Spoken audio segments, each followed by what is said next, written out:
So what I'm going to be giving my 2 cents on is a story about a little 2-year-old boy named AJ. And he was born without any kidneys. And yeah, he has a 100% match. He has the perfect donor. And the donor is his father. Unfortunately, the donor, his father, has an arrest record. But who would have ever thought that an arrest record would stop someone from donating their own kidney to their own blood-related child or family member? So his father, Anthony Dickerson, was, I think, arrested like last month or sometime in September, yeah, last month. And in the process of him being arrested, because he violated his probation, he was charged with firearm possession. And so, while he's in the jail or whatever, the hospital is right in the jail, and they're asking them, can they bring him in briefly for blood work and the preoperative things that they need to do for little AJ, because they want to keep AJ on schedule for his surgery so he can get this kidney. Now, his father is on board, want to get his kidney up. His father is like, this is my miracle child. I always wanted a son, and he just happens to be born in this situation with no kidneys. And so once he got out of jail or whatever, the hospital told him that they need 3 months of documentation proving that he was in compliance. And then they will reevaluate him in January of 2018. Yeah, they'll reevaluate him in January 2018. And in the meantime, little Anthony, AJ, had a stroke 2 months ago. So he needs around-the-clock care. He just as handsome as he want to be. He's so cute. And he needs around-the-clock care. And his father is just wondering, what do my mistake have to do with my son? My son is innocent. I made the mistake. And then he quoted something like in the Bible, my sins shouldn't have to do with my son's sins, and my sins, the father's sins won't, basically affect the child's sins, and the child's sins won't affect the father's sin. I think it's in Deuteronomy. I'm not sure exactly what scripture and everything, but I get it. And it did make you wonder that.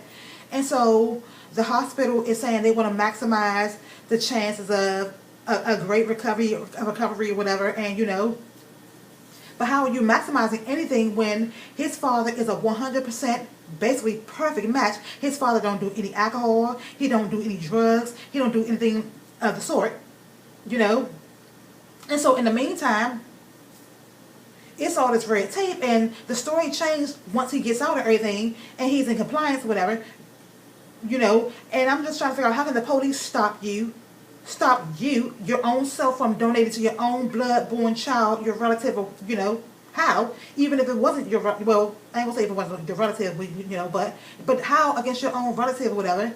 And they want to minimize the risk. What risk are you minimizing when it's 100% match and he don't do any alcohol, he don't do any drugs? And it makes me wonder if his father, Anthony, was just a regular donor and little Anthony had kidneys, but his father was just a regular donor and he still violated probation. And God forbid he got out without, and got hit by a bus or whatever. But he was a donor. Would that violation stop the hospital from taking his kidney and donating it to save a life, to help somebody's life be better?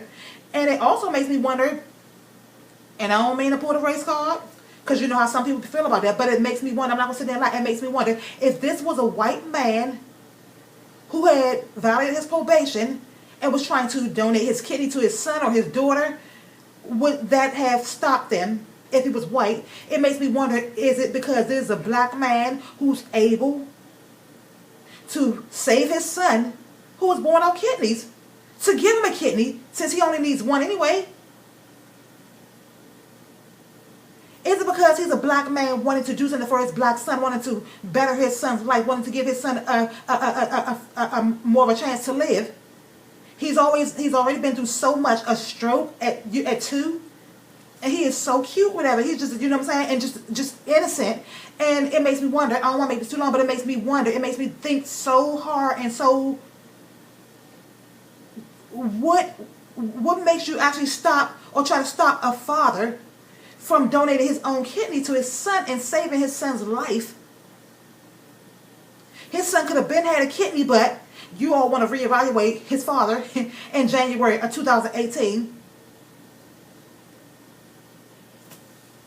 I don't understand it. It's that's that bullshit that I don't understand, and it makes it makes me really wonder what the fuck is going on. I can't lie, but anyway, y'all hit that notification bell, rate this up, rate it down, comment, subscribe.